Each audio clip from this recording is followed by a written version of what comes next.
Muy buenas tardes a todos. Les agradezco mucho la atenta invitación que me han hecho para conversar con ustedes de un tema que me ha ocupado pues prácticamente los últimos años de mi investigación, que es la voluntad anticipada. Le agradezco mucho al doctor José Miguel Gómez Cruz su amable presentación, y agradezco también a los laboratorios Sanofi, pues que nos abren las puertas para este diálogo académico siempre interesante.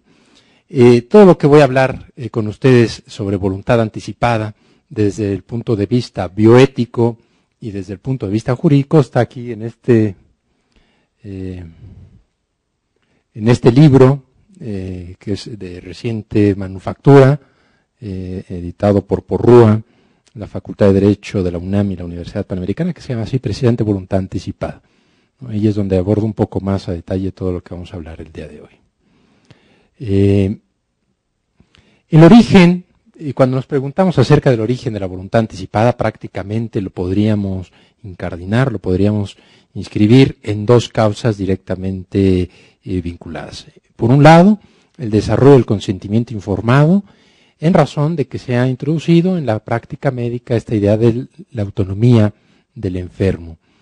Y en segundo lugar, al encarnizamiento, obstinación, ensañamiento terapéutico que tiene lugar a partir principalmente de los avances científicos en materia de cuidados intensivos.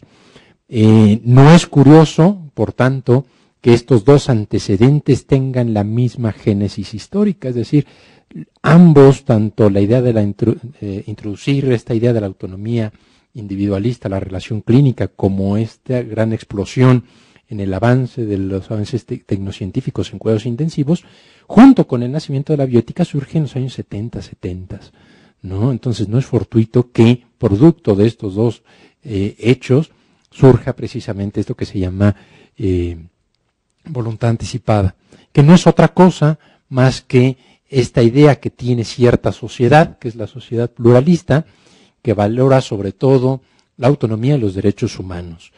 La sociedad, principalmente de la segunda parte del siglo XX hasta nuestros días, es una sociedad de derechos.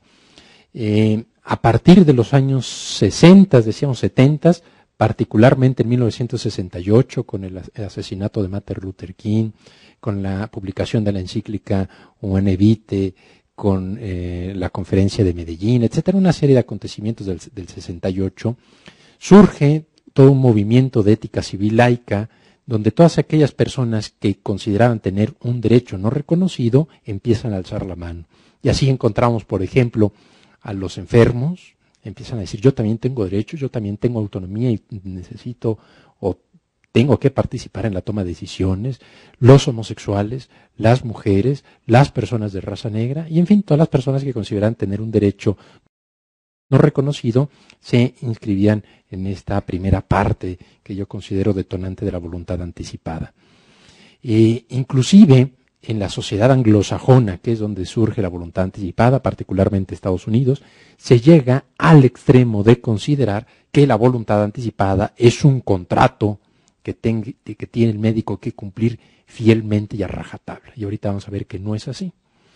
Y el segundo, pues se refiere a este imperativo tecnológico, ¿no? Que precisamente a partir de los grandes descubrimientos en materia científica, principalmente cuando ya es posible mantener artificial unas funciones vitales que antes en poco tiempo provocaban la muerte de una persona, es lo que hace precisamente que surja la voluntad anticipada. Y la voluntad anticipada tiene varias consecuencias que nosotros podríamos llamar benéficas o aquellos puntos positivos de la voluntad anticipada. Por un lado, disminuir el temor en situaciones consideradas como inaceptables, aumentar la autoestima y el respeto de sí mismo, adquirir conciencia de la propia situación, aumentar esta cooperación o esta comunicación en la relación médico-paciente, orientar la toma de decisiones en casos difíciles y también la protección para todo el equipo médico en caso de denuncias judiciales que siempre existen, ¿no? En suma, podríamos decir que la voluntad anticipada no es otra cosa que una posibilidad. es una oferta que se tiene tanto para el médico como para el paciente de dialogar acerca de cuál es el pronóstico y cuáles son las alternativas solución de tratamiento, de soluciones concretas que se tienen para una determinada persona. Sin embargo, la voluntad anticipada también tiene algunos problemas muy de cerca, que antes no se conocían, pues obviamente porque no existía la voluntad anticipada. Primero, no todas las personas tienen las preferencias claras y firmes, y me detengo aquí un poco. Inclusive nosotros ahora podríamos decir que así como estamos en este momento, no siempre tenemos esas preferencias claras y firmes, no sabemos siempre qué es lo que queremos hacia un futuro, con mayor razón cuando una persona se encuentra enferma en esa situación vulnerable. Las situaciones sanitarias futuras que se deben considerar son complejas y encierran factores imposibles de prever. Es decir, también vivimos en una sociedad que todo lo quiere prever. Hablamos de la prevención de riesgos, ¿no? Que justamente ahora con los sismos se empieza otra vez a hablar de ello. Hablamos de la prevención del delito y también hablamos de la prevención de los cuidados o la prevención de los tratamientos o cuidados médicos que se quieren para el proceso final de la vida. Pero sin embargo, no somos omnicomprensivos como para anticipar de facto todas las situaciones reales que se van a presentar. Y es algo que se tiene que ser consciente tanto al momento de otorgar una voluntad anticipada como al momento de ejecutarla. Tercer problema, el paciente no sabe cuáles van a ser sus expectativas, ni estados de ánimo, ni cómo va a gestionar sus propios valores en la medida en que progresa la enfermedad. Me detengo también aquí. Nuestra forma de gestionar los valores a lo largo de la vida va cambiando. Nuestra biografía moral, si la queremos llamar así, va cambiando a lo largo de la historia. En este momento, jóvenes, fuertes, saludables como nos encontramos ahora, vamos a gestionar de muy distinto modo el valor salud para cuando estemos viviendo ese proceso final de la muerte. Es seguro que así lo vamos a hacer. Dependiendo de nuestra edad, 10, 15, 20 años, gestionábamos distinto un valor llamado económico, porque a lo mejor éramos éramos hijos de familia, etcétera, y ahora gestionamos distinto el valor trabajo, el valor económico. Conforme van cambiando nuestras circunstancias, vamos gestionando de diverso modo los valores. Con esto no digo que los valores sean subjetivos, creo que son bastante objetivos y universales inclusive, pero sí la forma de realizarlo, la forma de gestionarlos va cambiando y eso tenemos que ser muy conscientes en este tema de la voluntad anticipada. Las preferencias expresadas por los enfermos son muy variables. Si a nosotros en alguna cuestión nos preguntan y contestamos de algún sentido y luego contestamos de otro sentido, pues con mayor razón una persona que ve que a lo mejor el patrimonio familiar se va afectado por una enfermedad terminal, porque ve la angustia de sus familiares en el proceso de cómo se va conduciendo la muerte, pues obviamente las preferencias, la modo de gestionar estos valores del enfermo va cambiando. Y por último, entre otros muchos problemas que podríamos mencionar, es que las instrucciones no suelen contener indicaciones claras para situaciones concretas, dejando un amplio margen para la interpretación. Son dos, por tanto, las situaciones que nosotros tendríamos que cuidar en una voluntad anticipada. Por un lado, hacerlas tan detalladas como si fuera tal cual un contrato. Si ocurre A, entonces hágase B. Pero si la hacemos tan detallada, podríamos encontrar situaciones en las que ocurra C y no sabemos qué hacer, en principio. Pero también no pueden ser tan generales, porque pues a lo mejor no sirven de mucho al momento de encontrarnos en un momento de tomar decisiones concretas.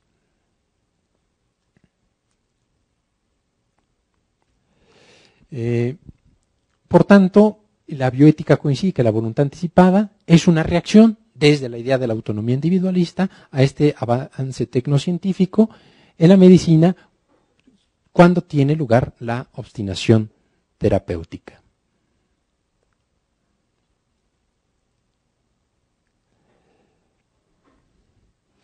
En relación a la autonomía quisiera decir lo siguiente.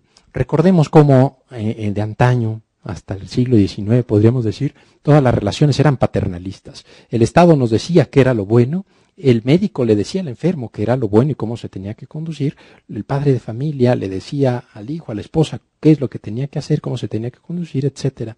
Sin embargo, en el siglo XX las relaciones de todo tipo se vuelven más conflictivas.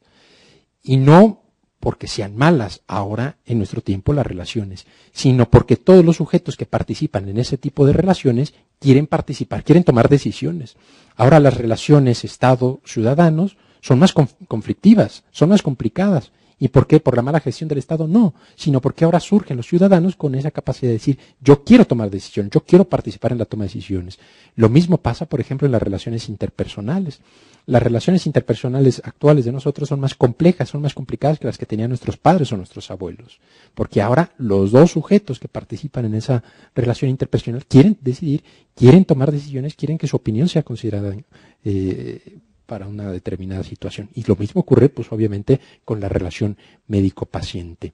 Sin embargo, a pesar de que, como sabemos nosotros, que en la bioética hay al menos 4 principios y otros esfuerzos académicos por defender otros principios, la autonomía, la beneficencia, la no maleficencia y la justicia se vuelven como aquella brújula desde los años 70, desde el informe Belmont, para dirigir todas las cuestiones o todos los problemas bioéticos. Y por tanto, aquí dejamos asentada una primera conclusión de la voluntad anticipada. Si bien el principio que se relaciona directamente con la voluntad anticipada es el principio de autonomía, que significa que nadie más decida por mí, no es el único que participa en la toma de decisiones. En la voluntad anticipada también se considera el principio de beneficencia, no maleficencia y justicia. En cuanto a la obstinación terapéutica, hay que decir lo siguiente. Las decisiones al final de la vida dan pauta o dan pie a 2 posturas extremas. Por un lado, el mantenimiento a ultranza de la vida, considerando a la vida como un valor absoluto que deba de realizarse siempre y a toda costa, ¿no? Y en ese primer extremo encontramos lo que se llama ahora ensañamiento terapéutico, encarnizamiento terapéutico o quizá con mayor técnica la obstinación terapéutica. Pero también tenemos otro extremo totalmente opuesto al anterior, que es la libre disposición de la vida cuando se considera que ha descendido por debajo de unos mínimos que se consideran que ya no son de calidad. Y en este otro extremo de la libre disposición de la vida encontramos acciones como la eutanasia y el suicidio médicamente asistido. Segunda conclusión, o segunda idea que tenemos que reflexionar. Siempre que se habla de voluntad anticipada, incluso en el ambiente médico, se suele llevar inmediatamente a la cabeza la idea de eutanasia. Eutanasia y voluntad anticipada son cuestiones totalmente distintas. Países donde se permite la eutanasia, pueden existir voluntades anticipadas, inclusive precisamente para prever ser objeto de eutanasia. Y en sistemas jurídicos como el mexicano, que prohíbe expresamente la práctica de la eutanasia, también pueden existir voluntades anticipadas. La voluntad anticipada se encuentra en medio de estos 2 extremos. La voluntad anticipada no es la libre disposición de la vida. A pesar de que yo puedo participar en la toma de decisiones, no es arbitraria esa libertad. Tiene límites, pero por un lado también la voluntad anticipada me defiende de la obstinación terapéutica, de que no todo lo técnicamente posible sea ética o moralmente bueno. La voluntad anticipada se fundamenta, a mi juicio, en 3 premisas bioéticas fundamentales. La prolongación de la vida no constituye un valor absoluto que deba de mantenerse a ultranza en todas las situaciones. La vida, como todos los valores, tiene límites. Esos límites, en principio, son juzgados en virtud de la racionalidad médica. Es decir, el médico, al ser el profesional, el experto en lo que le está pasando a esa persona, él tiene la enorme responsabilidad de esta primera orientación. ¿Hasta dónde prolongar la vida? ¿No? Cuando tenemos a un paciente enfermo, cuando vemos en este tipo de situaciones conflictivas, la familia lo primero que hace es voltear la cara al médico y preguntarle, ¿qué hacemos? ¿Qué expectativas hay? Entonces el médico tiene que ser consciente de dos cosas.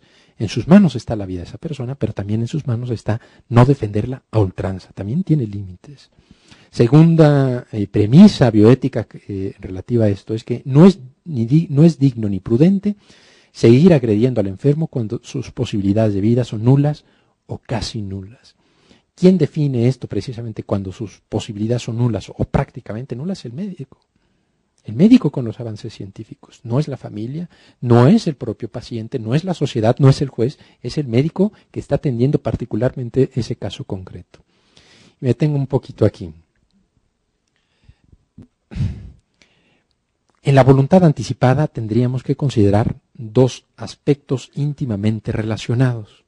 En primer lugar, ese principio de autonomía que dijimos, que es el principal, pero que va de la mano con los otros, como ya lo dijimos. Pero por otro lado, también la racionalidad médica.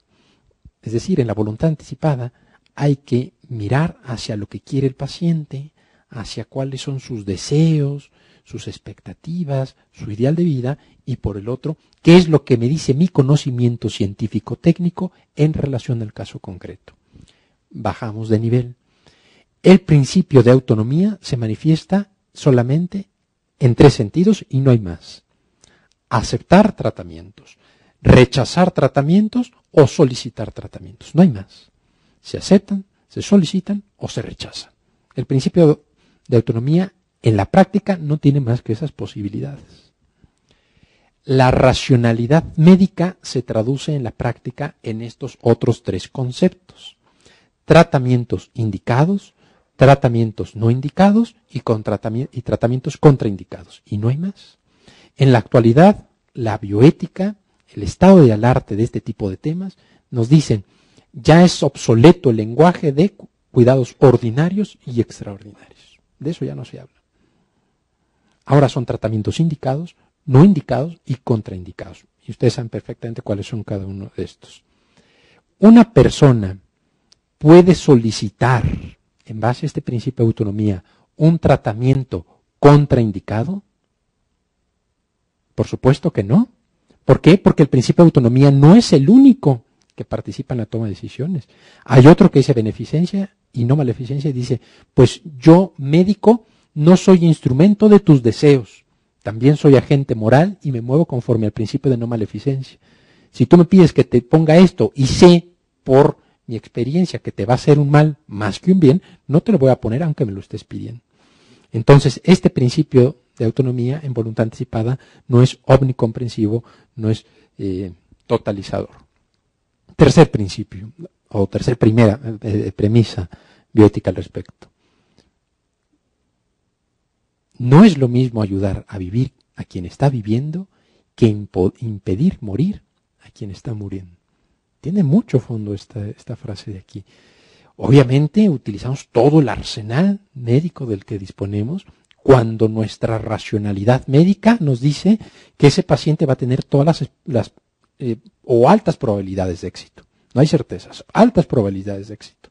Sin embargo, cuando no existen esas probabilidades altas de éxito, entonces se tiene que limitar precisamente la atención a ese paciente. Y dice la doctrina bioética, cambiar la estrategia médica.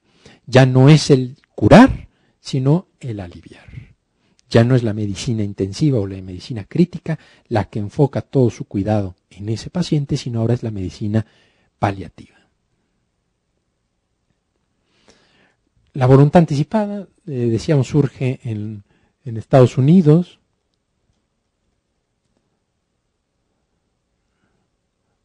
Perdón, yo le voy moviendo aquí pensando que se va cambiando, pero tengo que hacer las dos cosas.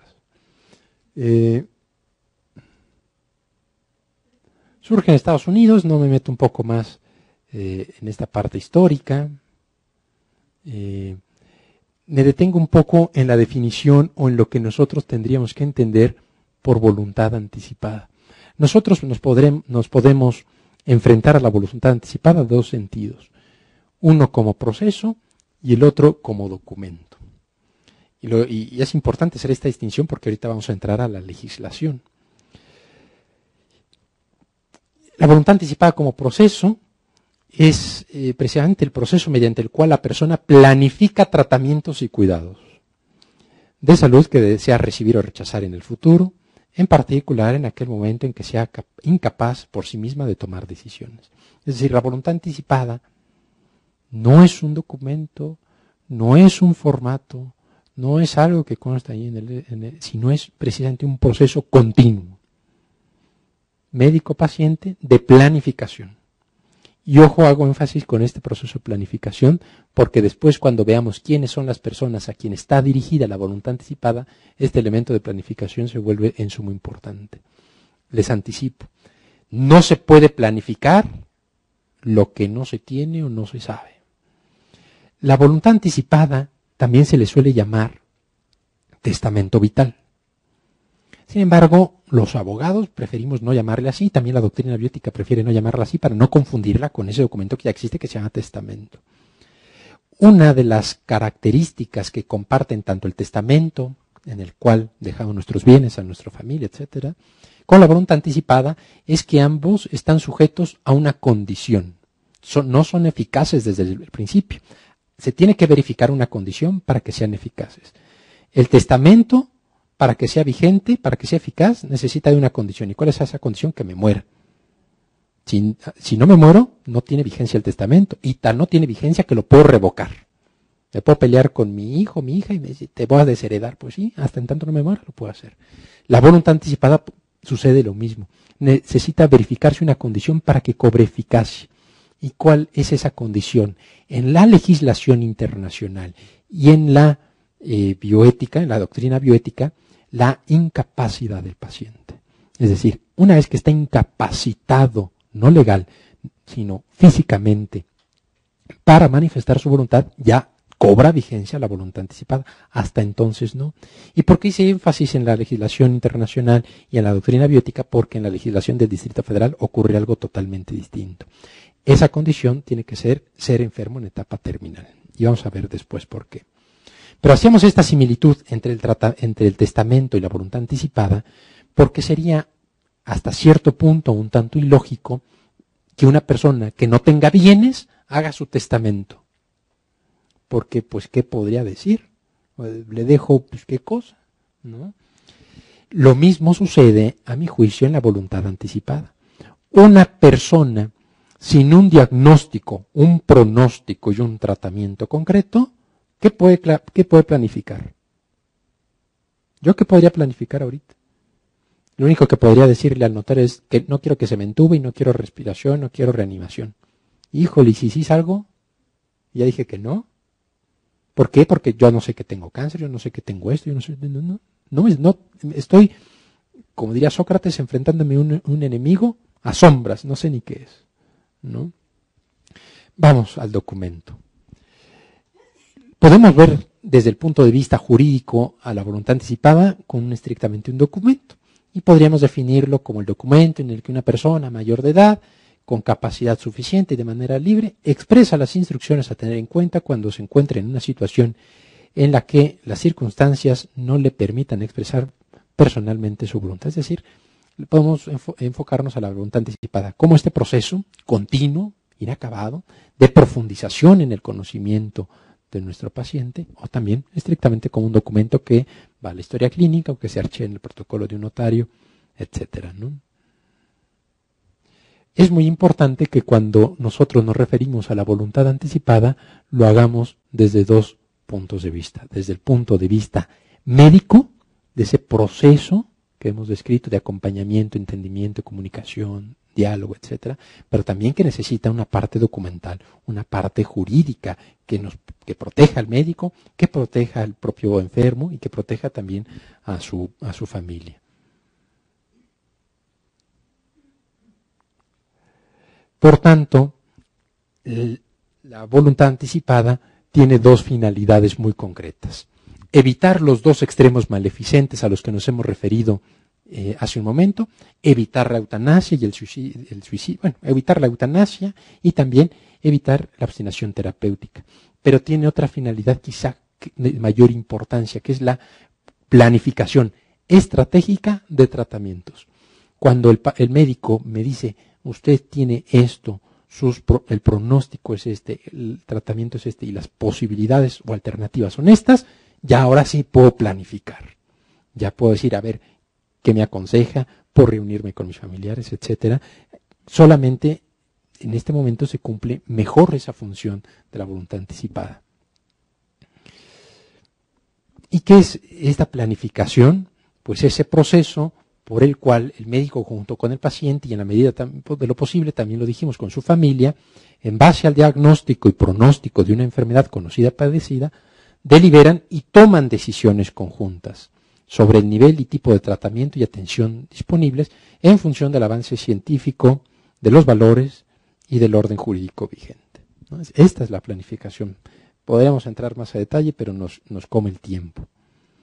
Por tanto, yo considero que a priori una persona joven, sana, sin padecer ningún tipo de enfermedad ni dolor, nada, planifique a futuro un tratamiento. Pues no hay ni diagnóstico ni pronóstico, no sabe en qué nivel se encontrará el avance científico cuando tenga que ser tratado.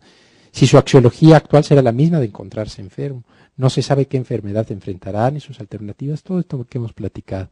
Sin embargo, no obsta para que sí pueda otorgar el documento de voluntad anticipada, sobre todo para evitar este tipo de prácticas de obstinación terapéutica y de eutanasia. Antes de entrar a una revisión rápida al texto legal que regula la voluntad anticipada en México, quisiera referirme a lo siguiente porque nos va a servir de pauta para hacer una crítica al orden jurídico mexicano. Hay dos razones por las cuales la voluntad anticipada no puede ser un mero formulario, ajenos a la comunicación y deliberación propia de la relación clínica. Decíamos hace un rato, asimilábamos la voluntad anticipada con el testamento solamente para fines explicativos y decíamos algunas semejanzas, diferencias, etcétera. ¿Ustedes harían su testamento por formulario? ¿Que el notario cuando fueran a hacer su testamento les tuviera ahí un formulario? Pues no. ¿Un formato? Pues no. A lo mejor, pues no, el formato dice que nada más un hijo y yo tengo 5. El formato dice que el amante y yo, pues no, pues obviamente no, depende, ¿no? Tengo 2, ¿no? Entonces, pues no, obviamente pues no puede ser el testamento un formato. Pues con mayor razón tampoco la voluntad anticipada puede ser un formato. ¿Por qué? Por la pluralidad moral. Todos nosotros, a pesar de vivir en la misma sociedad, no compartimos al menos todos los valores o los gestionamos de distinto tipo. Y segundo, la diversidad bibliográfica. Recuérdense, no hay enfermedades, sino enfermos. Cada uno siente, vive, padece de distinto modo una enfermedad. Y por tanto, pues es muy criticable que haya formatos de voluntad anticipada, ¿no? Y lo hacemos a modo crítica porque en la ley así se prevé, ¿no? Bueno, el contenido de la voluntad anticipada, la doctrina que afirma que se divide en estos 4, ya no nos metemos más en ello. La voluntad anticipada, pues también, como todo acto jurídico, también tiene límites, ¿no? Y nos vamos a la regulación jurídica. Ojo, importante. Por ejemplo, en España, en los 17 estados o provincias, que se les llama ya, o comunidades autónomas, las 17 tienen leyes locales de voluntad anticipada y aparte existe una ley marco federal. Bien y mal hechas, pero ahí están y operan bastante bien. En México no tenemos una ley federal de voluntad anticipada. Hay un proyecto por ahí rezagado, olvidado, que se presentó nada más como cuota del legislador en turno, pero que nunca se discutió. No hay una ley federal de voluntad anticipada.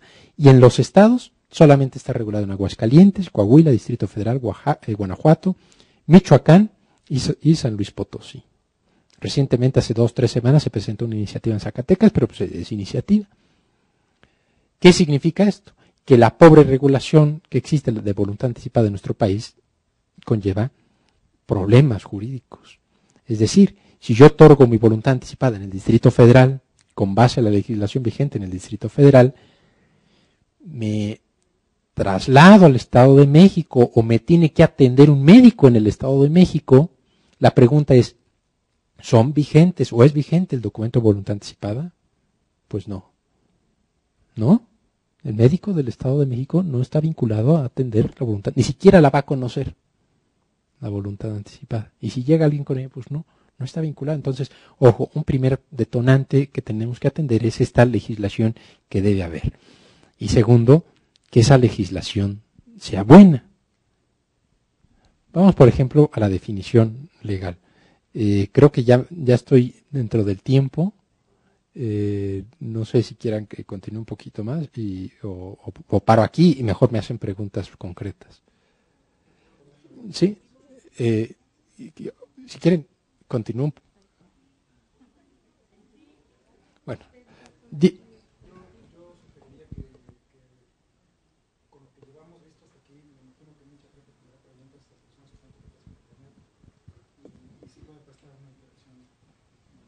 Ok.